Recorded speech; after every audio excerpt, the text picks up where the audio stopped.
हाँ जी।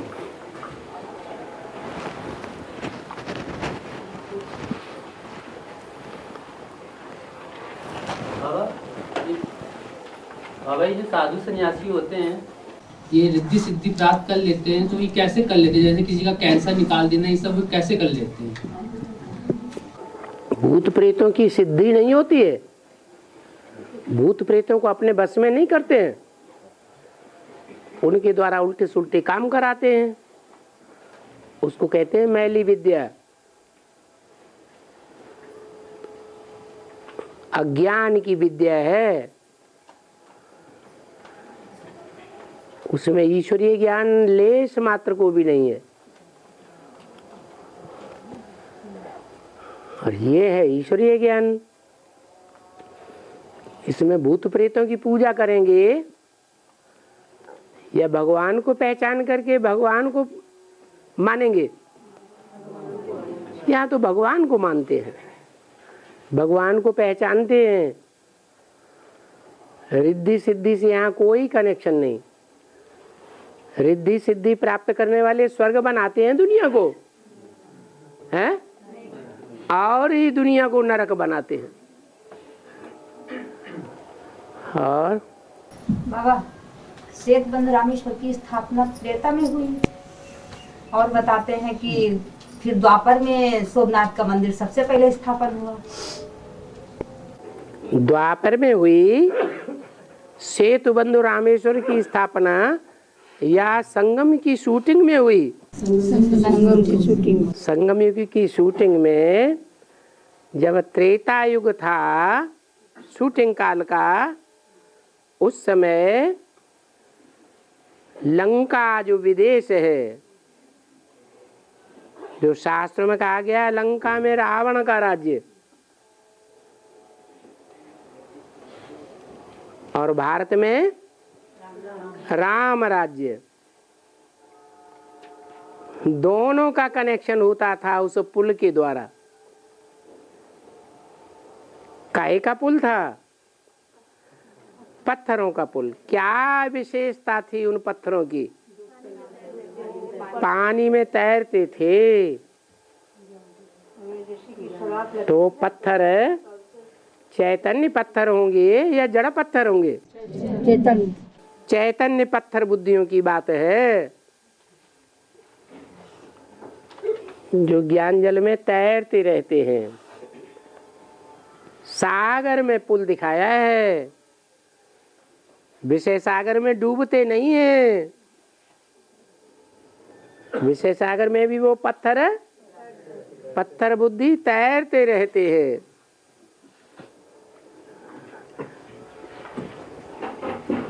बाबा मुरली में कहा चाहे मखमल की रानी बनो चाहे रेशम की रानी। हाँ, तो ये इसका क्या मतलब हुआ? मखमल की रानी, चाहे मखमल की रानी बनो चाहे खादी की रानी बनो, रेशम की रानी है? रेशम की रानी बनो। मखमल भी तो रेशम जैसी ही होती है। बाबा का मतलब है चाहे फेलियर बनो राम सीता, और चाहे नारायण बनो। और बाबा इस सत्य त्रेता में देवी देवता है अपने बाल और नाखून कैसे काटते थे? वहाँ नाखून उगते ही नहीं है, बाल उगते हैं शरीर सर के। और बाबा हाल ही की रिसर्च में ये बात सामने आई है कि जीसस क्राइस्ट अपने जीवन काल में 13 वर्ष से लेकर 33 वर्ष की उम्र तक भारत भ्रमण पे रहे और उन्होंने गीता का अध्ययन किया। इस बात में कितनी सच्चाई है? बहुत सच्चाई है। गीता का जो अध्ययन किया वो भारतवासी ज्यादा अध्ययन अच्छा कर सकेंगे कि विदेश की आत्मा अच्छा अध्ययन करेगी? भारतवासी। उन्होंने जितना समझा गीता को, गहराई से, जितना गहराई से समझा उतना दूसरों को समझाया। और बाबा चीन की दीवार बेहद में राज किया है। चीन की दीवार का बेहद में राज क्या है? दीवाल का मतलब क्या है? हैं? इस राज्य का आदमी दूसरे राज्य में न जा सके, विघ्न आ गया, वो विघ्नों की दीवार खड़ी हो गई।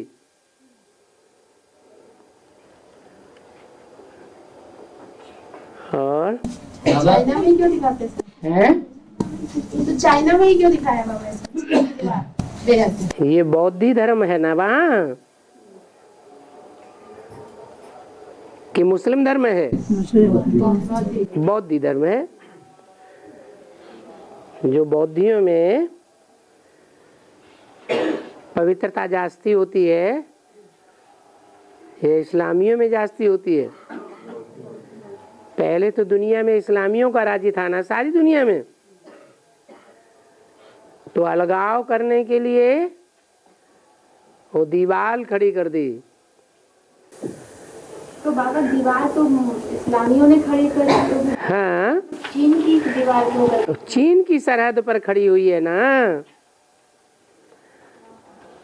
किसी और देश की सरहद पर नहीं है।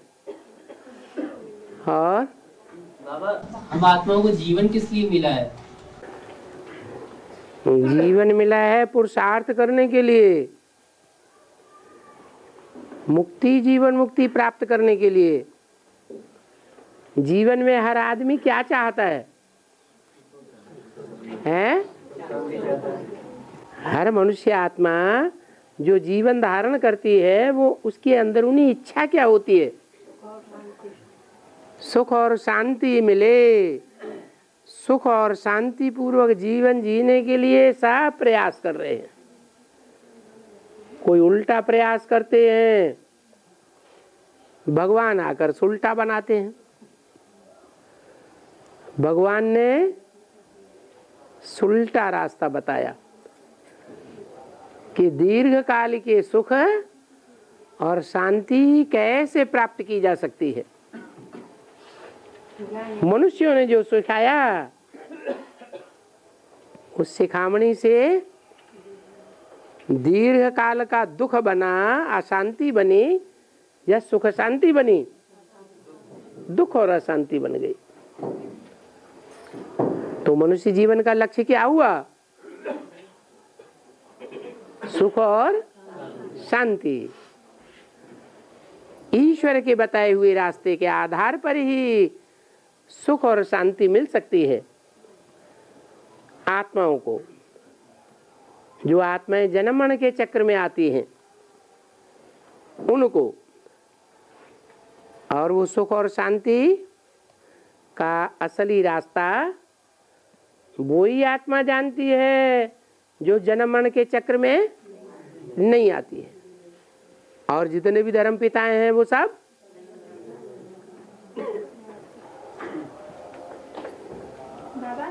जन्म मरण के चक्र में आते हैं।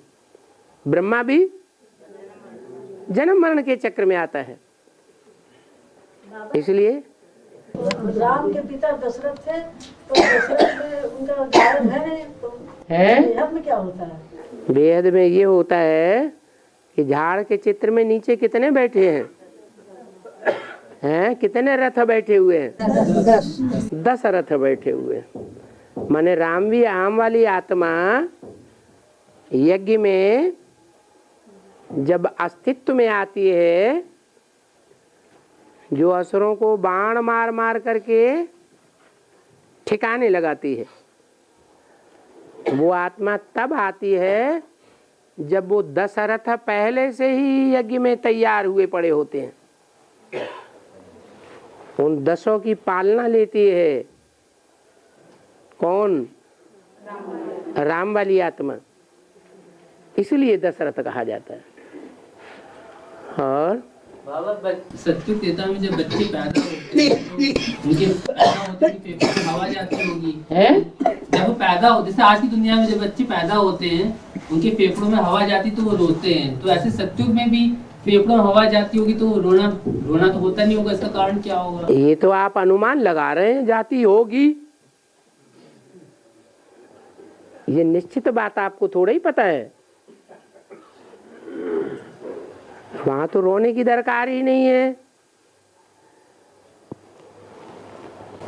बाबा मुझे में पॉइंट आया है कि राजेंद्र प्रसाद के पास बच्चियां जाती थी, कहती थी बेहद के बाप को जानो तो तुम हीरे तुल्य बन जाएंगे, 7 रोज का कोर्स करो। कहता था कि हाँ बात तो बहुत अच्छी है, रिटायर होने के बाद कोर्स उठाऊंगा। रिटायर हुए तो बोले बीमार हूँ, बड़े बड़े आदमियों को फुर्सत नहीं है। बेहद में राजेंद्र प्रसाद कौन था बाबा? राजाओं का इंद्र कौन है? राजेंद्र। जो भी राजाएं हैं उनका इंद्र कौन है? अरे सीरियल देखते हैं तो राजा इंद्र दिखाते हैं? वो किसका पार्ट है? ब्रह्मा बाबा। हाँ, तो रिटायर हो गया कि नहीं? रिटायर तो हो गया, प्रैक्टिकल जीवन से रिटायर हो गया, प्रैक्टिकल पुरुषार्थ से रिटायर हो गया। अब अभी आत्मा बीमार है या स्वस्थ है? बीमार है। और बाबा सत्यु पिता में जो देवी देवता होंगे उनके शरीर सुंदर रहेंगे, लेकिन साथ ही साथ वो आत्मिक स्थिति में भी होंगे। वो आत्मा को देखेंगे, शरीर देहवान होगा ही नहीं, शरीर को देखेंगे ही नहीं, तो फिर सुंदर शरीर होने ना होने का क्या मतलब? शरीर को देखेंगे, शरीर के सुख लेने से ही सृष्टि की उत्पत्ति होती है। बिना शारीरिक सुख के बच्चों की पैदाइश नहीं हो सकती। लेकिन वहाँ जो सुख लेते हैं वो श्रेष्ठ इंद्रियों का सुख लेते हैं, भ्रष्ट इंद्रियों का सुख नहीं लेते हैं। इसलिए संतान सुंदर होती है। और मुरली ने बोला है कि अगर नेवी वाले और आर्मी वाले मिल जाएं तो गड़बड़ हो जाए। कौन मिट जाए? नेवी वाले और आर्मी वाले। हाँ, ये समुद्र की सेना मिल जाए तो गड़बड़ हो जाए। और जो आर्मी सेना है, स्थल सेना, वो अगर न रहे, मिल जाए तो गड़बड़ हो जाए। मिल जाए तो गड़बड़ हो जाए। प्रेसिडेंट को भी उड़ा देंगे। हैं? प्रेसिडेंट को भी उड़ा देंगे। हाँ, वो तो है। तो इसका बेहद में क्या है? बेहद में भी तो 3 सेनाएं हैं? हवाई सेना कौन है? हवाई सेना का मुखिया कौन है? जिसे हम कहते हैं एयरफोर्स है। ऊंची से ऊंची स्टेज में उड़ने वाला वो हुआ यादव। यादवों का हेड शंकर। और धरणी का कौन है? ब्रह्मा। और जल का? नारायण विष्णु। और बाबा प्रेसिडेंट को भी उड़ा देंगे। हाँ जी, ये सरकार खत्म हो जाएगी। ये सरकार ही खत्म हो जाएगी फिर। इसलिए तीनों को अलग अलग रखते हैं, मिलने नहीं देते एक दूसरे से। तो लास्ट में तो तीनों को मिलना है ना। ओहो, लास्ट में जब मिले तो वो उड़ जाएगा ऊपर। प्रेसिडेंट कौन है? शिव बाबा। तो जब तीनों मिलकर के एक हो जाएंगे, तिरंगा झंडा तैयार हो जाएगा चैतन्य में, विश्व के ऊपर विजय का हो जाएगी, विश्व विजय करके दिखलावे, तो शिव कहाँ जाएगा? तो ऊपर उड़ जाएगा। ये उड़ती कला के दृष्टि वृत्ति और उड़ती कला की सेवा। हाँ, यही ना? हाँ, हाँ जी। पति दुनिया में एक भी पावन नहीं और पावन दुनिया में एक भी पति पति तो नहीं। और बाबा कहते हैं मैं नरक की दुनिया के बीच स्वर्ग का वर्षा देता हूँ। हाँ, ये बात, इन दोनों बातों में विरोधाभास है। इन दोनों बातों में विरोधाभास लगता है। विरोधाभास कहाँ है? मतलब पति दुनिया में स्वर्ग का वर्षा देता हूँ तो यज्ञ के आदि में कराची में जो ब्राह्मणों का संगठन था वो मार काट के बीच में से गुजरा क्या है? नहीं। हिंदुस्तान पाकिस्तान के बीच में जब खून की नदियां बह रही थी सन 47 में, तो उस समय कराची में क्या नहीं कहेंगे कि नरक की दुनिया के बीच स्वर्ग का संगठन पनप रहा था। तो जैसे आदि में पनप रहा था वैसे अंत में भी बड़ा रूप धारण करेगा। खुदा के बंदे बड़े मौज में रहेंगे। और बाबा जैसे कि बच्चा पैदा होता है तो वो कुछ चीजें सीखता, पढ़ाई लिखाई करता, भाषा सीखता है, धीरे धीरे वो सीखता है तो बड़ा हो जाता है। पर बाबा जब द्वापर युग से जो ऊपर से सोल प्रवेश करती है धर्म पिताओं में, जैसे क्राइस्ट की सोल जीसस में प्रवेश करती है, तो वो जो सोल ऊपर से आ रही है वो तो कुछ सीखी नहीं होती है? जो सोल ऊपर से आ रही है उसने तो बाल्यकाल से गुजरी नहीं है, तो भाषा से कैसे बोल लेती है, ज्ञान कैसे सुना देती है? उसने तो कुछ सीखा नहीं उस सोल ने। माने किसी धरणी में आधार नहीं लेता। धरनी में आधार लेने से उसकी भाषा भी उसको आ जाती है। अरे माँ की भाषा बच्चे को आती है कि नहीं? नहीं आती है? आती है। हाँ हाँ। ये बाली और सुग्रीव का मतलब जो है तो भाई भाई, तो ये क्यों लड़े? क्यों लड़े? हाँ। अभी हिंदू मुस्लिम सिख ईसाई भाई भाई नहीं है? लड़ रहे हैं कि नहीं लड़ रहे? तो कास्ट अलग अलग हो गए ना। वो तो कास्ट अलग अलग हो गए। हाँ हाँ, एक ही है मतलब। अलग अलग बाद में हो गए कि पहले अलग अलग हो गए? पहले तो इकट्ठे रहते थे ना। नहीं नहीं, कहने का मतलब मेरा ये है हाँ। कि एक माँ से जब मतलब एक के बाप के बच्चे हैं दोनों, तो ये लड़े क्यों? अरे जब द्वापर कलयुग द्वैतवादी युग होता है तो लड़ाई होगी या नहीं होगी? तब तो लड़ाई होगी। और हाँ, कृष्ण की आत्मा संगम के लास्ट में ही श्याम सुंदर बनती है, वही इसी संगम के लास्ट में श्याम सुंदर बनती है। श्याम से सुंदर बनती है। माना वह इसी जन्म में पहले किसी शरीर में प्रवेश करके श्याम पाठ बजाती है, फिर पुरुषार्थ करते करते सुंदर पाठ बजाती है। तो अभी कैसा पाठ बजा रही है? तो बाबा कृष्ण की आत्मा राम के चोले में प्रवेश करके क्या श्याम पाठ बजाती है? नहीं बजा रही है। अब बैलबाजी कौन करता होगा? ब्रह्मा की आत्मा बैल है या नहीं है? कि राम की आत्मा बैल है? ब्रह्मा की आत्मा बैल है। तो वो तो जो बैल है वो तो अपनी जानवरियत दिखाएगा, और बैल के ऊपर सवारी करने वाला कौन दिखाया जाता है? तो शंकर पुरुषार्थी जीवन में सवारी करता है कि पुरुषार्थ जब संपन्न होता है तब सवारी करता है? जब पुरुषार्थ संपन्न होता है तब सवारी करता है। तो बैल है वाहन, क्या? हाँ, और शंकर है वाहन के ऊपर कंट्रोल करने वाला, कंट्रोलर। वो है बाप और वो है बच्चा। आज की दुनिया में क्या हो गया?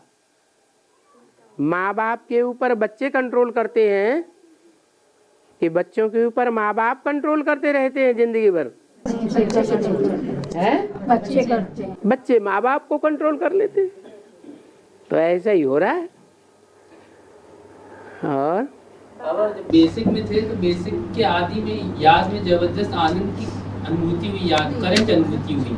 हाँ। एडवांस में करंट की अनुभूति नहीं होती, कभी कभी स्टार की शांति की अनुभूति हो जाती है, तो एडवांस में वैसी करंट की अनुभूति नहीं की जा सकती याद में? जब एडवांस होते हैं, बच्चा बुद्धि होते हैं, तो ज़्यादा सुखी होते हैं कि जब नौजवान होते हैं तब ज़्यादा सुखी होते हैं? ये बुद्धि का कमाल है। सात्विक बुद्धि है तो सुखी है, और जब सात्विक बुद्धि रजो प्रधान बनती है तो दुखी हो जाते हैं। बाबा आगे चल के वैसे अनुभूति जैसे पुरुषार्थ संपन्न होता जाएगा तो वो करंट की अनुभूति आत्माओं को अनुभव होगी कि नहीं होगी? जैसा पुरुषार्थ वैसी अनुभूति होगी। पुरुषार्थ कम तो अनुभूति कम, पुरुषार्थ अच्छा तो अनुभूति अच्छी। और बाबा सुपंखा किसे कहते हैं और सुपंखा की पहचान क्या है? सुपंखा किसे कहते हैं, पहचान क्या है? सूप नखा, जिसके नख है माने नाखून सूप जैसे बड़े बड़े हैं। आज देखा होगा मॉडर्न दुनिया चल रही है ना, तो मॉडर्न दुनिया में ज्यादातर कन्याओं को देखा होगा नाखून बड़े बड़े रखती हैं कि नहीं रखती हैं? काहे के लिए? सबके लिए हैं? सबके लिए? सबके लिए नहीं, नाखून इसलिए बड़े बड़े रखती हैं कि हमारी इच्छा के विरुद्ध अगर कोई काम करता है तो हम उसके ऊपर वार कर देंगे। बाबा ने बोला है सूपनखा उनको कहा जाता है जो लड़ाई कराई देती है। क्या राम ने क्या किया? राम ने तो, लक्ष्मण ने तो सूपनखा को अच्छी बात बताई या खराब बात बताई? अच्छी बात बताई। लेकिन सूपनखा के दिल में तो व्यभिचार का शौक था, जानते हुए भी जान भी गई कि इनकी स्त्री है, तो भी व्यभिचारिणी बनना चाहती थी उनके साथ। तो उसकी इच्छा पूरी नहीं हुई, व्यभिचारिणी औरत की इच्छा पूरी नहीं हुई, तो उसने अपने घर में जाके क्या कह दिया है? आग लगाई, उल्टी बात बताई या सच्ची बात बताई? उल्टी बात बता दी, झगड़ा कराई दिया। रावण को क्रोध आ गया। तो जो लड़ाई लड़वाती है उनको कहा जाता है सूपनखा, और जो भिख मांगती है उनको कहा जाता है पूतना। पूत माने पवित्र, ना माने नहीं, माना पवित्र नहीं है, अपने पति के साथ संबंध नहीं रखना चाहती, सिर्फ औरों के साथ भी संबंध रखना चाहती है, अपवित्र हैं। नहीं तो बाबा ने तो यही बोला है, पतित बनना है वो तो कायदा है, एक के साथ पतित बने, अनेकों के साथ पतित बनना ये तो बहुत बेकायदी बात है। इससे तो वैश्यालय की नरक की दुनिया बनेगी।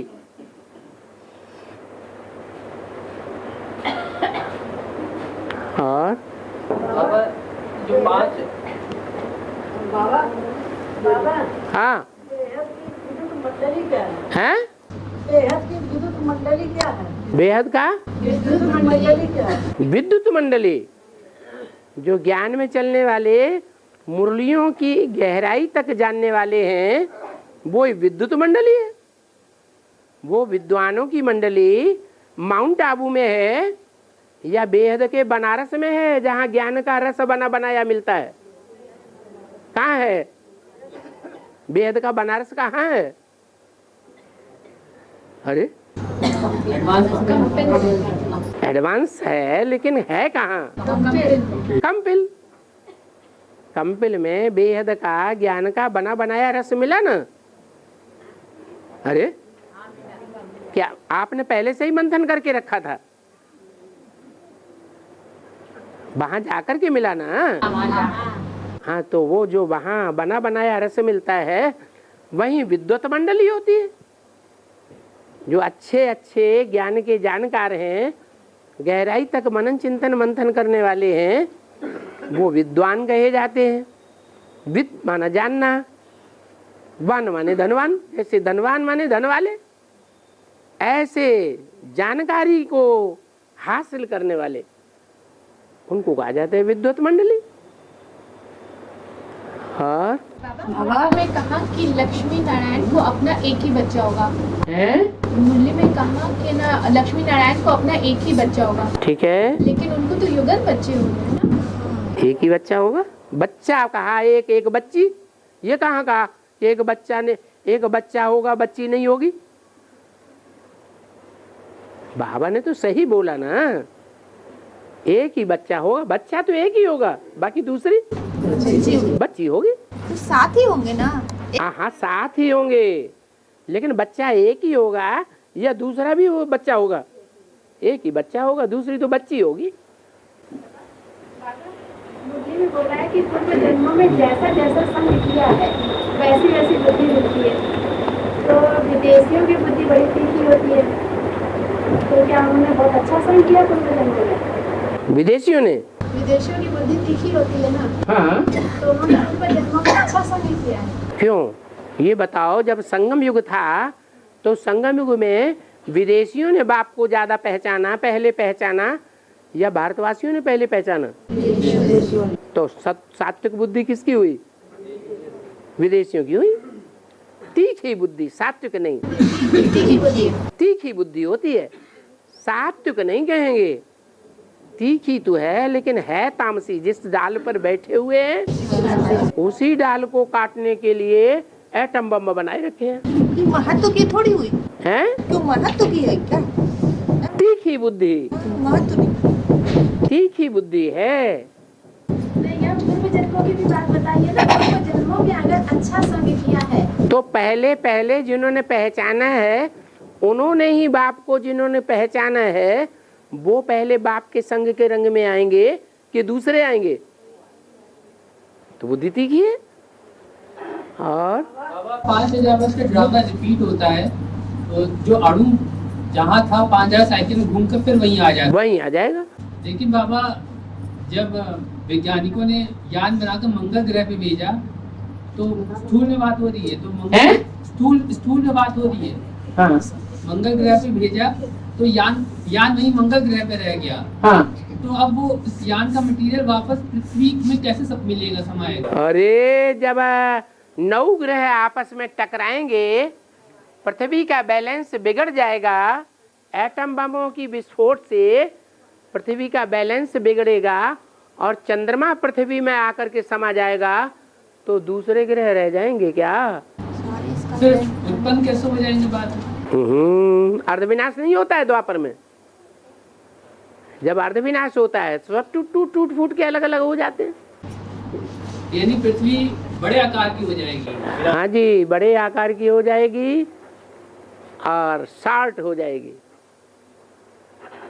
शार्ट एंड शार्प हो जाएगी।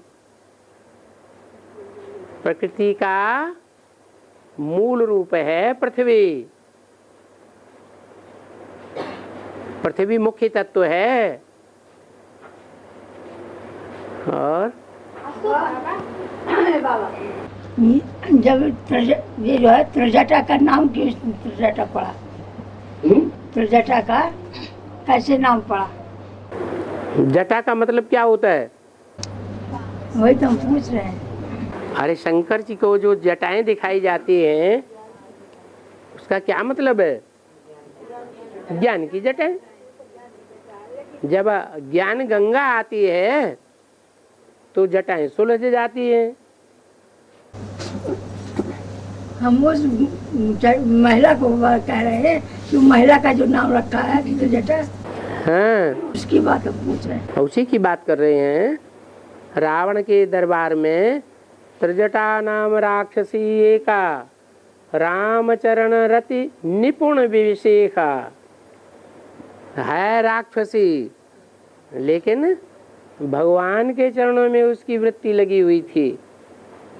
तो भगवान के चरणों में जिसकी वृत्ति लगी हुई होगी वो ब्रह्मा विष्णु शंकर तीनों के राज को जानने वाली होगी या एक ही राज की ज्ञाता होगी? तीनों का राज जानती है।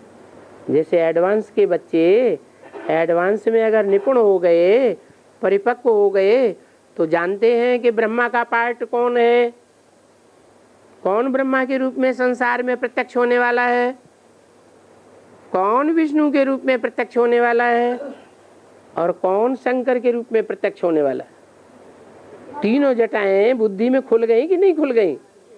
ऐसे ही उन स्त्रियों में, रावण संप्रदाय की उन स्त्रियों में एक स्त्री ऐसी थी जो सीता की सेवा में थी, लेकिन उसको 3 जटाएं थी। ऐसे ब्रह्मा कुमारियों को कितनी जटाएं कहेंगे?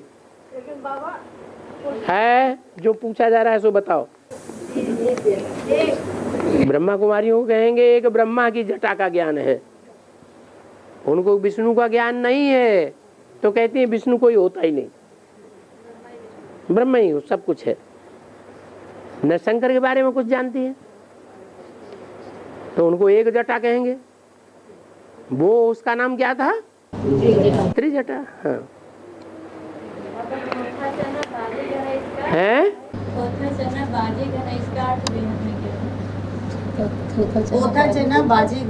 हाँ, जिसमें ज्ञान कम होता है वो जास्ती बोलता है। जैसे जगदम्बा कम बोलने वाली है या ज्यादा बोलने वाली है? कौन से वंश से आती है? हैं? नहीं, जगदम्बा का जो पार्टधारी शरीर है वो कौन से वंश से आता है? सिख वंश से आता है। पंजाबी खून है। बोलने में ज्यादा तीखे कौन होते हैं? पंजाबी। सिख, पंजाबी। उनके गुरुद्वारों में भी 24 घंटे क्या चलता रहता है? वाणी चलती रहती है। लेकिन वाणी चलने से सत्य प्रत्यक्ष होता है क्या? नहीं। हाँ बोला सीढ़ी में बाबा ने बोला जब तक ब्रह्मा बीच में ना हो तब तक असली राजयोग हो नहीं सकता है? जब तक ब्रह्मा बीच में ना हो, बीच में ना हो हाँ। तब तक असली राजयोग हो नहीं सकता। नकली असली राजयोग नहीं हो सकता। हाँ, तो कैसे बाबा? असली राजयोग तभी होगा जब ब्रह्मा बीच में हो। तो ब्रह्मा बीच में नहीं है क्या? एडवांस में है? ब्रह्मा है या नहीं? शिव और राम वाली आत्मा के बीच में ब्रह्मा है या नहीं है? तो और बाबा मुख्य पुरुषार्थ है याद का है? बाबा मुख्य पुरुषार्थ है याद का। हाँ और ब्रह्मा बाबा 69 तक जीवित रहे। हाँ। तो क्या इस दौरान जब से वो ज्ञान चले बेसिक ज्ञान दौरान तक 69 तक उनकी निराकारी स्टेज जरा भी बनी ही नहीं? ऊंची निराकारी स्टेज? उसकी निराकारी स्टेज जरा भी नहीं बनी। साकार बाप को पहचाना? नहीं पहचाना। और साकार बाप को पहचाने बगैर ज्ञान की गहराई बुद्धि में आ जाएगी? तो फिर ऊंची स्टेज कहाँ से बन जाएगी? बिंदी को याद करने से निराकारी स्टेज तो बन सकती है। बिंदु को याद करने से निराकारी स्टेज तो बनेगी, लेकिन वो निवृत्ति मार्ग की याद है या प्रवृत्ति मार्ग की याद है? फिर निवृत्ति मार्ग वालों को तो भगवान पढ़ाई नहीं पढ़ाता। और 69 से लेकर 76 तक जो रावणी सोल के द्वारा मनन चिंतन मंथन हुआ, तो जिसने करवाया उनका पाठ है अत्रि का। है? अत्रि का पाठ है वो। अत्रि माने शिव। शिव के लिए बोला। हाँ हाँ हाँ। शिव बाबा, फिर है ब्रह्मा सरस्वती, उसके बाद लक्ष्मी नारायण। हैं? ऊंचते ऊंचे शिव बाबा, फिर ब्रह्मा सरस्वती, फिर लक्ष्मी नारायण। हाँ। तो लक्ष्मी नारायण यहाँ सत्युगी लक्ष्मी नारायण है या संगम रूप? अरे ये बात जो बाबा ने बताई कि पहले पहले शिव बाबा, फिर ब्रह्मा सरस्वती, फिर शिव बाबा। बाबा साकार में या निराकार में? साकार था ना। तो पहले साकार में बाबा, वो हुआ, उससे निकला ब्रह्मा सरस्वती। फिर ब्रह्मा सरस्वती के बाद तो बाबा ये प्रजापिता ब्रह्मा और जगदम्बा के नहीं बोला है? जो प्रजापिता ब्रह्मा है वो ही यज्ञ के आदि वाला है, वो पिता है, बीज बोने वाला ज्ञान का। नहीं जी, उसके बाद बोला ब्रह्मा सरस्वती। ये ब्रह्मा सरस्वती माने ओम राधे और ब्रह्मा बाबा। हाँ। बाबा कैसे हो गए शिव बाबा के बाद? फिर है लक्ष्मी नारायण। फिर है लक्ष्मी नारायण। अरे लक्ष्मी नारायण का जन्म नहीं बता दिया, इनका जन्म कब हुआ? आज से 10 वर्ष कम 5000 वर्ष हुआ तो 76 हुआ ना। लक्ष्मी नारायण तो ब्रह्मा सरस्वती से श्रेष्ठ हुए ना, वो तो पहले आए। संगम युगी लक्ष्मी नारायण ब्रह्मा सरस्वती से श्रेष्ठ हैं।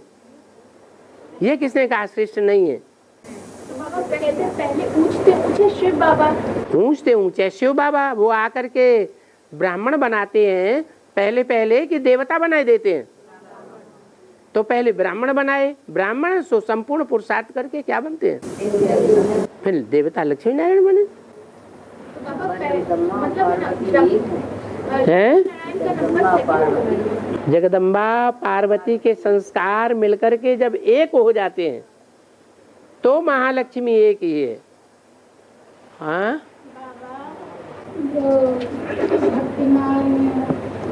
लड़ाई होती है ना तो अर्जुन सबसे जीत जाता है और चित्रांगदा की लड़का से क्यों हार जाता है? कौन जीत जाता है? ये भक्तिमान में सबसे जीत जाता है, महाभारत में तो सबसे जीत हो जाती है ना उसकी। हाँ, तो वो चित्रांगदा की लड़का से क्यों हार जाता है? कौन? अर्जुन। हाँ, हार जाता है। तो अर्जुन सच्चाई पे था या झूठ पे? झूठ के रास्ते पे था? सच्चाई पे था। चित्रांगदा को छोड़ करके बैठा था तो वो अनुमान के आधार पर छोड़ कर बैठा था या उसने सच्चाई को जान लिया था? हैं? तो फिर अनुमान से नुकसान नहीं होगा? तो नुकसान हुआ।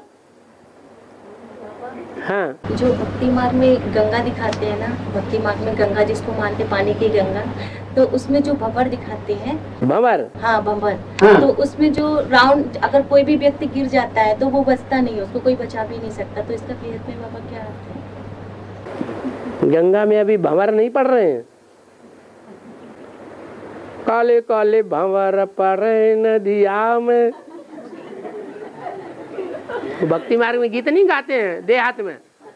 काले काले भंवर पड़े नदिया में, जो बनाना डटा डूब गया में। तो डूब गया कि नहीं? अभी डूब रहे हैं।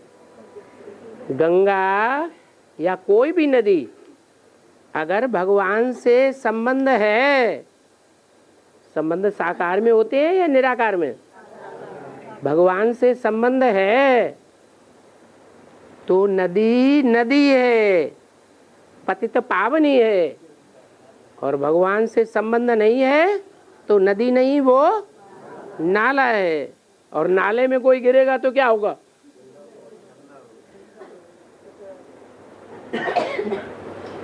और बाबा ये जो परमधाम है, स्थूल परमधाम, ये कहाँ तक फैला हुआ है? उसके परे कुछ है कि नहीं? ये अनंत तक फैला हुआ है परमधाम? परमधाम किसे कहा जाता है? भगवान के घर को कहा जाता है ना, है? हाँ, भगवान जिसे में प्रवेश करता है वो परमधाम नहीं है। वो अगर परमधाम है तो सारी सृष्टि का बीज नहीं है। सारी सृष्टि का बीज है तो सारी सृष्टि में फैला हुआ है या कहीं एक देशी है? सारी सृष्टि में फैला हुआ है। परमधाम से ज्यादा विस्तार तो कुछ किसी का है ही नहीं। और यानी उसके बारे में कुछ है ही नहीं। अरे उसको क्रॉस करेगा कोई? बाबा स्थूल परमधाम के बारे में कुछ? ओहो, वही तो स्थूल है। हाँ, सतयुग में 9 लाख होते हैं, फिर 9 लाख से 2 करोड़ आखिरी में हो जाती है अंत तक। और फिर त्रेता में बाबा 2 करोड़ से 10 करोड़, मतलब कई गुना बढ़ गई संख्या। और त्रेता में 2 करोड़ से 10 करोड़ हो जाते हैं, तो वहाँ में 5 गुनी बढ़ी। तो ये कैसे इसमें तो कई गुना बढ़ गई। सतयुग में ऊंची स्टेज की आत्माएं ज्यादा होती हैं कि कम होती हैं? ऊंचे स्टेज वाला लक्ष्मी नारायण ही होते हैं, बाकी सब प्रजा है, दास दासी है। महामंत्री भी होगा तो क्या होगा? दास हुआ। तो जो ऊंची स्टेज वाले कम है तो पैदाइश कम होगी या ज्यादा होगी? है कम हुई। हाँ, है भक्ति मार्ग में बोलते हैं कि धन धन भोलेनाथ तुम्हारे कौड़ी नहीं खजाने में, 3 लोग बस 3 बसाए आप बसे वीराने। हाँ, त्याग की बात बताई। जो संगम युग में जास्ती त्याग करेगा उसका जास्ती भाग्य बनेगा, ऊंचा पद पाएगा। और यहाँ ज्यादा भोग लिया तो वहां क्या होगा, वहां कम हो जाएगा। बाबा मुरली बाबा कहते हैं कि बाप जानी जाननहार नहीं, वो हर एक की थॉट्स रीड करके क्या करेगा। लेकिन कहीं कहीं ऐसे भी आते हैं बाप तो जानी जाननहार है। तो बाप दो हैं कि एक है बेहद का? दो है। तो दो में कौन सा जानी जाननहार है? अजन्मा है, और अजन्मा होने के कारण जानी जाननहार है। और कौन 84 के चक्र में आने वाला है? प्रजापिता 84 चक्र में आने के कारण जानी जाननहार नहीं है। नहीं है, इसलिए कहा मैं जानी जाननहार नहीं हूँ। और हम जब बेसिक में चल रहे थे तो हाँ, तो आप क्या चाहते हैं अभी? आपकी इच्छा क्या है? हैं? पूछ रहे ऐसा क्यों हो रहा है? जिनको बहुत साक्षात्कार हुए वो ब्रह्मा कुमारियां अभी भी बैठी हुई है यज्ञ में, उनका भाग्य ज्यादा बुलंद है या जिन एडवांस वालों को साक्षात्कार हुए ही नहीं उनका भाग्य ज्यादा बुलंद है? भगवान के बच्चे कौन है? हैं? एडवांस वाले। तो साक्षात्कार भक्तों की चीज है, जिनको अकल नहीं होती है। बुद्धिमान बाप के बुद्धिमान बच्चे नहीं है, उनको साक्षात्कार कराया जाता है ताकि उनको थोड़े समय के लिए उमंग उत्साह आ जाए। जो ज्ञानी है वो ज्ञान सदा काल के लिए होता है कि साक्षात्कार की तरह अल्पकाल का होता है, वो सदा काल की चीज है। आपको क्या चाहिए? आप क्यों रो रहे हैं? हैं? पूछ रहे आप कंप्लेंट कर रहे हैं ना? पूछ रहा है वो। अच्छा, और हाँ, जैसे इन्होंने अभी कहा कि इस भंवर में जो जैसे हम तो डूब चुके थे इस शरीर से, स्थूल नदी में हम डूब चुके थे, लेकिन अचानक हमें आवाज दी तो हम खड़े होने लगे। तो उधर से दो व्यक्ति, वहाँ कोई नहीं था, उधर दो व्यक्ति दौड़ते आए, एक घोड़ा एक सौला। तो वो दौड़ के कूद के और हमारे यहाँ जगह पकड़ी, एक ने आंगली पकड़ी, उठा लिया। हाँ, तो आपको माता से कन्या बना दिया? पहले आप माता थे? नहीं, कुंवारे बन थे तब। पहले माता थे ना? नहीं, कुंवारे बने थे तब शादी। अरे पूर्व जन्म की बात आत्मा की बताई। हाँ, और है तीसरे जन्म हम लोगों ने गर्भ जेल में सजाए खाई है। ठीक है, हम गर्भ जेल में सजाए खाई है, तो उसकी शूटिंग यहाँ हमें कैसे होती है? यहाँ ज्ञान गर्भ नहीं है, तो सजाए, यहाँ ज्ञान गर्भ की जेल की सजा नहीं मिल रही है। तो सजाए कहाँ मतलब? अरे बुद्धि का ताला माया लगाती है कि नहीं? बुद्धि का ताला माया लगाती है या नहीं? माया बुद्धि का ताला लगाती है? गोदरेज का ताला है? है।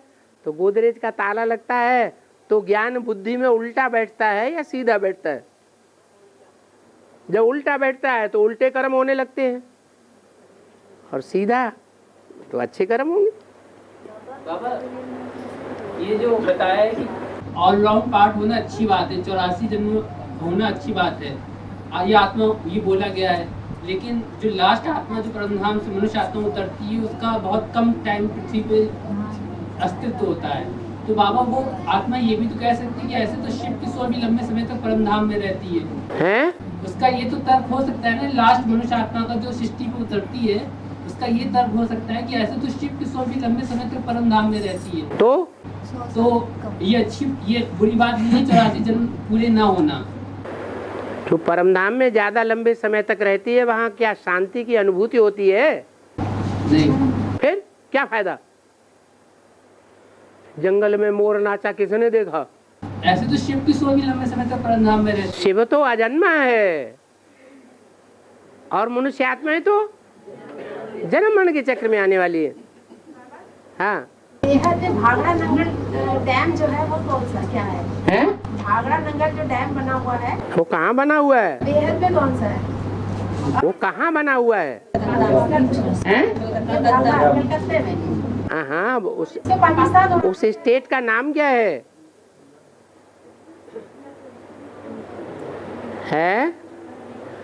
अरे नंगल। हाँ, नंगल किस स्टेट में है? पंजाब में है। और पंजाब भी कौन सी ऐसी आत्मा है जो बड़ी पावरफुल है, बहुत ज्ञानी है, बहुत ज्ञान जल भरा हुआ है, और गोविंद सागर का ज्ञान जल है उसमें? जगदम्बा। वो जब फट पड़ेगी तो क्या होगा? हाँ, तो दिल्ली डूब जाएगी, पुरानी दिल्ली डूब जाएगी। उसको बोला पाकिस्तान उड़ाना चाहता है बम से। हाँ, इस्लाम धर्म की आत्मा है, इस्लाम धर्म की आत्मा उड़ाना चाहती है। बिल्कुल बम फटाका करेगी। हाँ बाबा, ये जो नई सृष्टि चालू होती है, जब 2036 से, तो उसमें जो आइटम्स वस्तुएं होती हैं, पेड़ हो गया या जानवर हो गए, उनका नामकरण कौन और कैसे करता है? गंगा का नाम गंगा ही रहेगा कि कुछ और हो जाएगा? फिर गंगा यमुना नदियां रहेंगी या नहीं रहेंगी? रहेंगी। बाबा, जैसे एक पक्षी होता है जिसपे बैठ के देवी देवता उड़ेंगे, तो उस पक्षी का नामकरण क्या होगा? उस पक्षी को किस नाम से संबोधित करके बुलाया जाएगा? पक्षी एकदम सब नहीं आते हैं। 84 लाख योनियां 84 जन्मों में आती रहती हैं।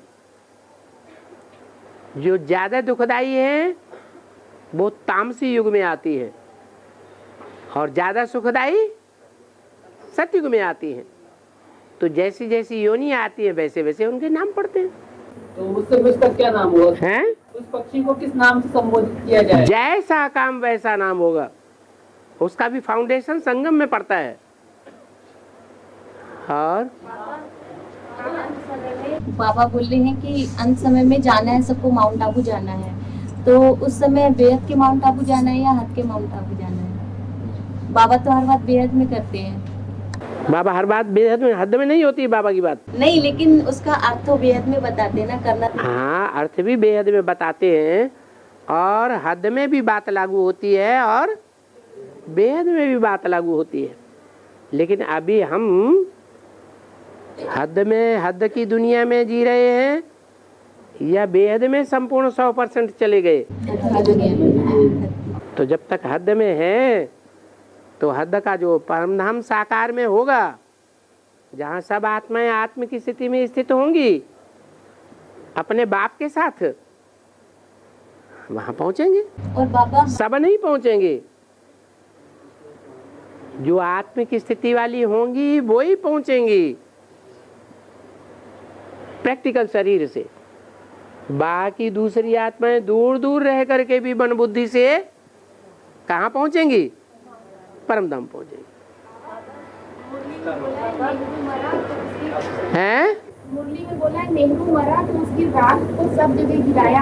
हाँ, समझा अच्छी खाद मिलेगी। हाँ। तो बेहद में बाबा इसका, बेहद में स्नेह की रूह कौन है? हैं? शिव बाबा। शिव बाबा। तो शिव बाबा जब देह अभिमान की मौत से मर जाएगा, मरेगा कि नहीं? कि देवानी बना रहेगा? मरेगा। तो जब नेहरू मरेगा तो उसको राख होना पड़ेगा कि नहीं? देवान जलेगा कि नहीं? पूरा पूरा देवान जलेगा तो राख हो जाएगा कि नहीं? हैं? उसकी राख को सारे भारत में छिड़काएंगे। माने जितने भी भारतवासी हैं, जिनका मन बुद्धि भारत में रहता है, उन पर क्या असर पड़ेगा कि हम भी क्या बने? हम भी ऐसे ही राख बन जाएं। हाँ। हैं? पाकिस्तान ना हावड़ा नागर बांध उड़ाएंगे, उसमें जगदम्बा जीतेगी कि पाकिस्तान कौन किसको उड़ाएगा? कौन सी सोल आएगी? कौन किसको उड़ाएगा? पाकिस्तान जो है वो हमला करता है हिंदुस्तान पर, और एक ही वीक पॉइंट है पाकिस्तान के लिए जो उसने पकड़ रखा है। क्या? मीलों लंबा सागर है, गोविंद सागर। दो पहाड़ों के बीच में, पहाड़ एक मीलों लंबा इधर, एक पहाड़ मीलों लंबा इधर, और बीच में खूब गहरी घाटी है, और उस घाटी में पहाड़ों का सारा पानी भरता रहता है। हिंदुस्तान ने वो नंगल डैम बनाया, एक पहाड़ को भारत की तरफ से काट दिया और उसमें मशीनरी लगा करके बिजली बनाना शुरू कर दिया। बिजली बनने के बाद जो पानी है वो सारा नहरों में जा रहा है। छोटी सी जगह काटी हुई है पहाड़ की, क्या वो तोड़ी नहीं जा सकती है? या भूकंप आएगा, बड़ा भूकंप आएगा उस जगह पर, तो वो डैम टूट नहीं जाएगा? टूट सकता है कि नहीं? तो सारा गोविंद सागर का जो जल है तो कहाँ गिरेगा आके? है दिल्ली तक मार मारेगा, सारी दिल्ली डूब जाएगी। बाबा इसमें पाकिस्तान उसे क्यों आना चाहता है? पाकिस्तान में तुम्हारे दुश्मन बैठे हुए हैं। तुम्हारे दुश्मन कौन है? बाबा ने क्या बताया? तुम्हारे दुश्मन कौन है? बड़े दुश्मन कौन है? हैं? मुसलमान। वो तो शुरुआत से ही दुश्मन है। हाँ। राम वाली आत्मा है, जब किसी जन्म में ही पृथ्वीराज चौहान बनी थी। ये तुम्हें कैसे मालूम पड़ गया? है? मुरली में बोला ऐसा। बाप के पार्ट क्लियर हो रहे ना उसके आधार। बाप के पार्ट के तुम्हें कैसे क्लियर हो गया? आप कुछ प्रूफ बताओ। अब आप ये तो आप भी जानते हैं कि बनी थी। आप आए हैं?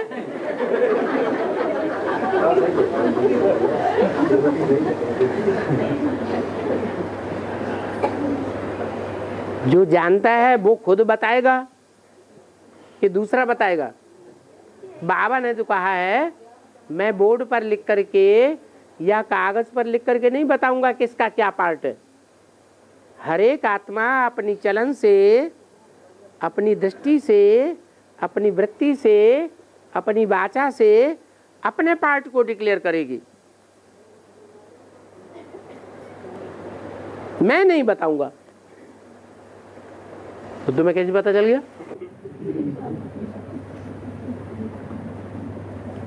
हाँ, और आगे? जब पृथ्वीराज चौहान थी तो मोहम्मद गजनी को उसने कई बार हराया था पृथ्वीराज चौहान ने। हाँ। आखिरी में पृथ्वीराज चौहान हार गया उससे। हाँ। फिर उसने पृथ्वीराज चौहान की आंखें फोड़ दी। ठीक है। तो इसकी शूटिंग कैसे हुई आंख फोड़ने की यहाँ पे? क्यों? माया अंधा नहीं बनाती है? अरे माया अंधा बनाती है कि नहीं है? माया अंधा बनाती है। माया किसी को अंधा बनाने से छोड़ देती है? छोड़ती है? चाहे कितना भी बलवान हो। 17 बार ही कहीं माया को हराया हो, लेकिन फिर भी एक बार माया अगर जीत जाती है तो वो छोड़ देगी? तो ये तो पृथ्वीराज ने बेवकूफी की 17 बार हरा के। आप उनको उसकी बेवकूफी को विद्वान बनाते जाके हैं? फिर भी मार तो दिया है? फिर भी सब यदि मार तो दिया। वो पुरानी बात है। कोई कुछ कहते हैं, कोई कुछ कहते हैं।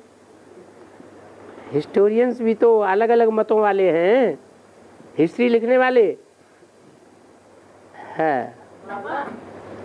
लोहा लोहे तो काटने में काट। माना जो ताकतवर चीज है वो ताकतवर चीज से ही मारी जाती है। अगर विष है, पीले सांप ने किसी को काट लिया तो उस विष को मारने के लिए जब उस व्यक्ति को हॉस्पिटल में ले जाते हैं तो उससे गहरा विष दिया जाता है। काले सांप का विष देंगे इंजेक्शन, वो पीले सांप के जहर को खत्म कर देगा। जैसे आरी है, आरी होती है ना, एक लकड़ी को काटती है, एक ईंट को काटती है, दीवार को काटती है, एक आरी लोहे को काटती है, तो जो आरी लोहे को काटती है उसका लोहा ज्यादा मजबूत होगा ना, बहुत उसमें तेज चढ़ाया हुआ होता है, वो आरी लोहे को भी काट देती है। इसलिए कहा जाता है विष से विष मारा जाता है, लोहे से लोहा काटा जाता है। बाबा, हाँ, जो गरुड़ पक्षी है वो सर्पों को खा लेता है। गरुड़ पक्षी हाँ, सर्पों को खाता था। क्या खाता था? सर्पों को, सांप खाता था। हाँ, सांप को। तो ये बेहद में बेहद की कैसी होगी? गरुड़ पक्षी आपने देखा? देखा तो नहीं। शास्त्रों में लिखा है गरुड़ पक्षी, वास्तव में मोर है वो ही गरुड़ पक्षी है। क्या? मोर जो है वो कार्तिकेय का भी वाहन दिखाया जाता है और मोर विष्णु का भी वाहन दिखाया जाता है।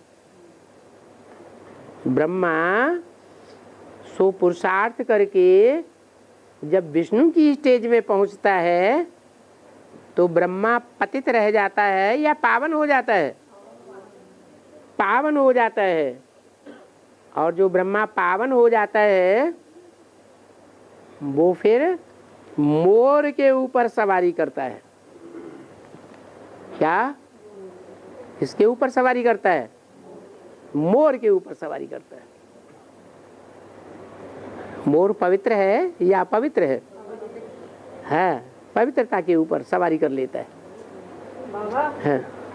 ये न्योला जो है तो न्योला भी तो सांप को काट डालता है। हाँ, काट देता है। ये जो विदेशी है, जो पराई स्त्री और परपुरुष का सेवन करते हैं, डाइवोर्स देते हैं कि नहीं? विदेशी क्रिश्चियंस और मुसलमान डाइवोर्स देते हैं कि नहीं? स्त्री पुरुष देते। जब डाइवोर्स देते हैं तो दूसरे की स्त्री को अपनी स्त्री बनाते हैं कि नहीं? दूसरे के पुरुष को स्त्रियां अपना पुरुष बनाती हैं कि नहीं? तो पर पुरुष का सेवन करना और पर स्त्री का सेवन करना ये विष है। इस विष से वैश्यालय की दुनिया बनती है। सत्युग त्रेता में ऐसा नहीं होता था। होता था? है? नहीं। वहां तो 21 जन्मों तक राधा कृष्ण का वर्ण करती है और कृष्ण राधा से आंख मिलाता है। कोई और से दृष्टि का संबंध भी नहीं होता, विचार का नाम निशान नहीं होता। और ये जो विषय उगलने वाले हैं, विषैला ज्ञान सुना करके अपने फॉलोअर्स को विविचारी बनाते हैं और भारतवासी उनको फॉलो करते हैं। भारत के लोग जो है देव आत्माएं दूसरे धर्मों में कन्वर्ट होती है ना? नहीं कन्वर्ट होती। भारतवासी दूसरे धर्मों में कन्वर्ट होते, दूसरे धर्म वाले नहीं कन्वर्ट होते, वो अपने धर्म के पक्के होते हैं। तो भारतवासी, जो भारत मातृ देश कहा जाता है, किसका देश? माता का देश। तो माता कमजोर होती है या बाप कमजोर होता है? माता कमजोर होती है। माता अबला होती है तो कन्वर्ट हो जाते हैं। तो दगा दिखाया कि जितने भी विदेशी हैं, विधर्मी हैं, वो सब विषैला ज्ञान देते हैं जिससे बेविचारी दुनिया बनती है वैश्यालय की। एक बाप आकर के अमृत तुल्य ज्ञान देते हैं जो अमर बनाता है। इसलिए वो नेवले हैं भारतवासी सन्यासी। वो भारतवासी सन्यासी विदेशियों को कट कर देते हैं, जैसे शंकराचार्य आए, उन्होंने क्या किया? उन्होंने सब धर्मों का खंडन कर दिया जो भारत में फैले हुए थे, चाहे मुस्लिम धर्म हो, चाहे क्रिश्चियंस धर्म हो, चाहे कोई भी धर्म के लोग हो, सब धर्मों का खंडन करके सारे भारत को एकता के सूत्र में बांध करके 4 मठों की स्थापना कर दी। बस वो बोर्ड लग गया उधर।